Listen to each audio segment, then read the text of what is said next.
they're spying on us, they're cutting cables, they're trying to build super embassies. The information that's gleaned is actually quite useful to the Chinese government. Two very young British boys. The Chinese are far weaker economically than they present.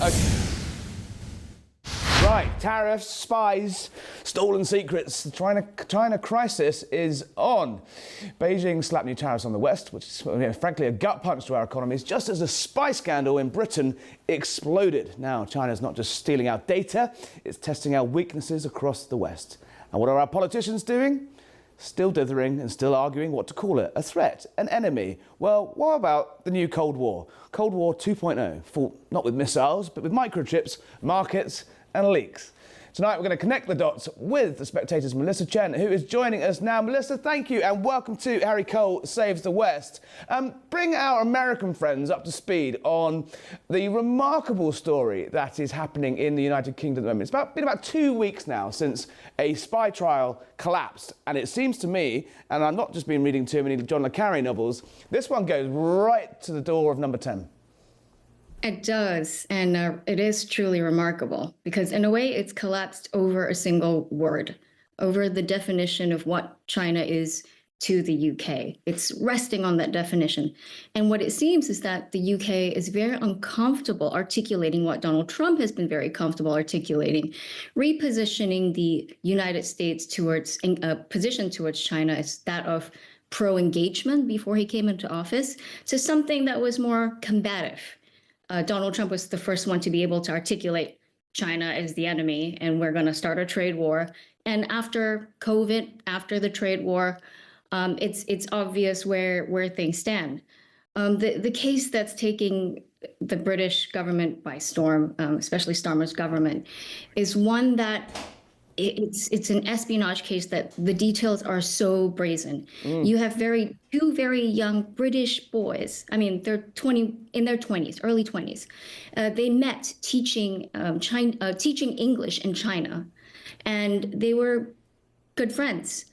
Chris Berry remained a teacher, and by the way, I have to stress that they both have actually denied that they claim that they are actually innocent, that they deny all wrong. The individuals involved is a young man by the name of Chris Berry and Chris Cash. They were both teachers. Chris Berry remained as a teacher in China, and Chris Cash, who had political ambitions, ends up running the China Research Group, which is in Parliament, working for two MPs who had very high-level access to foreign, very sensitive information. And these two, and Chris Cash in particular, he was handing information, writing up reports, and sending it back to Chris Berry, who was in touch with a Chinese agent. I read the witness statements. The Chinese agent was then passing this information to a very senior CCP Politburo member. His name was Chai Xing, and he's known as Xi Jinping's right-hand man. And so as a conduit, you have somebody spying in Parliament and handing all that information over to his friend in China and handing it over. What was this number 5th person doing in the Politburo? Sort of liaising with, frankly, a sort of low-mark academic and some child from Parliament. But do you think this was a sort of a long-term game? Were they hoping these two would go on and on and on into their careers, and they'd be running them for years? Because having read that report, those witness statements, what they actually handed over was kind of chicken feed, really, wasn't it? Most of it turned out to be duff information about British politics. Obviously, British politics was in a massive upheaval. But do you think this was could this have been a sort of almost Philby-esque style long-term plan to sort of run these kids young men for decades? Perhaps they could have been groomed for that. But I think that the information that's gleaned is actually quite useful to the Chinese government, especially as it negotiates and knowing what the pressure points are, knowing especially information, who are the China hawks in government, who's going to take a strong position on China when it comes to, the Confucius Institutes, as you read, on closing them, or on who could be potentially somebody that's a weak link that might oppose the mega embassy. And then that becomes, say, the new target for covert operations and more spying. And so in a sense, I wouldn't say that the information that Chris Cash was able to glean was useless. They were also seemed to be interested in a semiconductor chip factory out in Wales for some reason. So they were looking for information, and it was quite specific, the kind of information that they were requesting from the two young spies involved. Melissa, before we bring in our other guests, just give me a little bigger picture, your take on, I know you've been tweeting away today about just how infiltrated and just how sort of weak the response from Britain and other countries across the West, but focus on Britain in this one. The central charge of this entire scandal is that under pressure from the Treasury, under pressure from the Chancellor, under pressure from the government, this case was essentially blocked because they didn't want to upset trade with China. They didn't want to upset diplomatic relations with China. And Britain's bumping around with 1% growth of GDP. And they didn't want to upset that by having a trade war.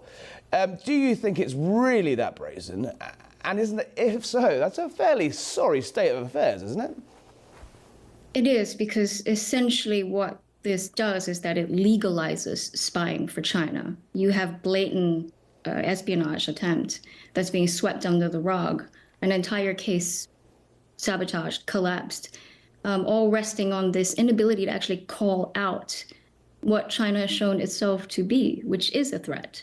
Notwithstanding China having conducted espionage, it's already a fact that it is a threat.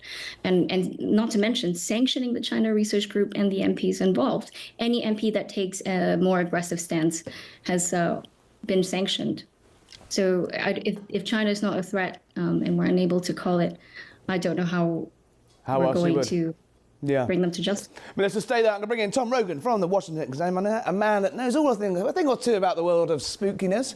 So, Tom, a little side story, in fact, actually possibly an even bigger story alongside this collapsed spy trial is breaking in London, that the Chinese government infiltrated the very parts of the Whitehall structure in the United Kingdom for sharing information. Now, the government have come out with a statement last night and they said they didn't access the parts that have got the most secret information, which you've heard some dodgy denials in the past, right? That means they got everything. They got everything else. And this happened. 5 or 6 years ago. Prime Minister's been updated on it. Nothing, seemingly done in public about. There's no calling out of it. Quietly swept under the carpet. This is going to have massive implications, is it not, for intelligence sharing across the West, and particularly the special relationships. Yeah, and so depending on what was actually accessed, maybe the very top stuff wasn't, but again, we have to judge that with a high degree of skepticism, I think. You are essentially endangering the trust relationship of allies to share important information. The CIA got all their agents killed in China in 2012 because the Chinese penetrated a cyber system that the CIA was using to communicate with them. So it goes both sides. I think the real problem here, though, is that you have immense economic power on the part of China that the Chinese Communist Party then leverages in return for obedience on issues like this. So the deal is with China, we get to spy, steal all your secrets, harass ethnic Chinese, run agents, but if you question us, if you make it public, goodbye to the trade deal. And so it's bullying in the purest form. The problem is the Chinese Communist Party is an extremely powerful actor that poses a great threat to the West in general. The Minister, Stephen Kinnock, in Britain, was out and about on the radio this morning a few hours ago now, because we're on a different time zone. But he was saying basically, our green goals, our carbon goals are going to be affected with this because we need China to provide us with the solar panels and the wind turbines and all the things that we need to hit the West to hit net zero targets, which we signed up for without any plan of doing it. I mean, we're sort of hanging ourselves in from multiple angles, but, not only are we signing up to these targets, which are questionable anyway, but they're the very people that are able to help us do it are the guys that have got us over barrels. Yeah, and I think, again, it just plays to that point. You see the pressure, the Labour government understand how the Chinese operate, as to, Canadians, Trump, whatever. But the Chinese do not respect this kind of acquiescent behavior, and it just encourages them to go further and further. And ultimately, their ambition is to displace the US as the world's most powerful actor, and all of the accrued order, prosperity, freedom that goes with that, right? If you want to understand what the Chinese Communist Party wants for the world, look at what it does to its own people in Hong Kong and the Uyghurs. You know, this is not someone we want to be playing footsie with. Well, listen, we don't want to be playing footsie with the communists, but I mean, they're playing the long game, aren't they? We're doing decades, they're doing centuries. They are. I mean, they can plan because they don't have elections, you know, and if you, exactly as your previous guest said, look at the society they've run. They have what they have now is a perfectly surveillance capitalism. Is totalitarian. You got perfect social credit system, and that also apparently is coming to the UK very soon in the form of digital ID. Yeah, well, Katie Pavlich, you're still with us here. Look, Donald Trump's obviously taken a remarkably hard line on China a number of times. He was tweeting over the weekend saying Xi's had a bad day, but the tariffs, I don't know where, I can't actually keep up with the tariffs. At one point they're 128%, and then they're 158%, now they're down to 50%. But where's the White House's view on this? And again, does it come into another situation where the Trump administration are looking at the Western alliance and thinking, you guys need to sort your lives out? Well, the president is grappling with trying to decouple the United States with the Chinese economy, whether it's on goods that you buy on Amazon or whether it's rare earths that we need for a number of our products, because and not for national security reasons. But the White House view is that the president planned on meeting with Xi at this upcoming summit in Asia. Yep. Over the weekend, he said, I'm no longer going to meet with him. And then when he was on his way to the peace summit in the Middle East, he said, I understand why Xi is doing this. He's trying to protect his economy, but we're going to protect ours.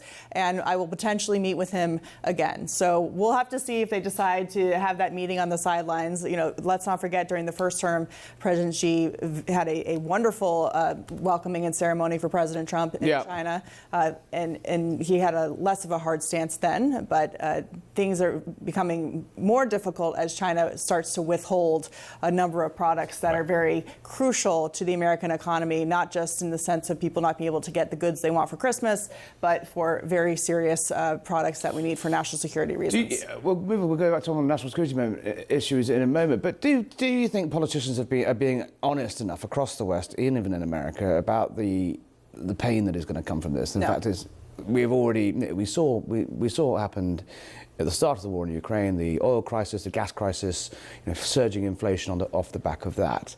To decouple, as you put it, the American economy from the Chinese economy, that's going to hurt, right? It may, but it's almost like a game of chicken, right? You know, China also would be hurting significantly if we were to decouple from their economy. 5.4% growth or something they left last year? Whether that's, if you believe whether that's real or not. I've been there and I've seen the miles and miles of empty buildings that they built up for their GDP that's growing. So the president plans to make it harder for them, or worse for them than it would be for us. So I'm on the national security front. It's been how many years since COVID now? 5 years? Yep. They lied about that. They killed millions of people across the world because they're incompetence at best. Right. We'll leave it at that. Right. But they lied and lied and lied and lied and lied about that. They're spying on us. They're cutting cables. They're trying to build super embassies that they're redacting the plans for. They want to build a super embassy above the actual servers and cables that connect the City of London to the rest of the world's stock exchanges. I mean, come on, are we just being dense here? Yeah, I think it's a mixture. And we will just say enough. Well, it's the money, isn't it? That you have enough private individuals who decide that they want to take Chinese money and then lobby on their behalf or advocate positions, whereas in think tanks or business, Hollywood doing that as well. So this national security consideration extends beyond the simple remit of national security. I think what would be interesting, to Katie's point on rare earth minerals, is whether President Trump now pushes for something like an Operation Warp Speed to develop these things in America.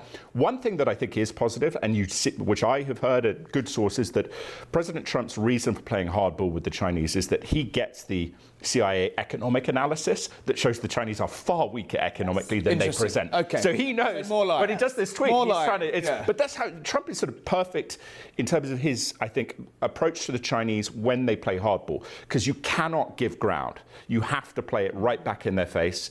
Ultimately, though, I do think we have to decouple because this is the new Soviet Union, but far more powerful because of its ability to leverage its economic power to buy up people, essentially, in a way that the Soviet Union really couldn't do. They could do Kim Philby with the communism was beautiful in the 1930s, but then you get into, Stalinist apartment blocks and people are sort of like, maybe this isn't so ideal. They also said the lantern fly. Yes, and they're everywhere. yes. So they should be punished for that, definitely. Indeed. Final word, Melissa. You're nodding along with plenty of that. Melissa Chen from The Spectator.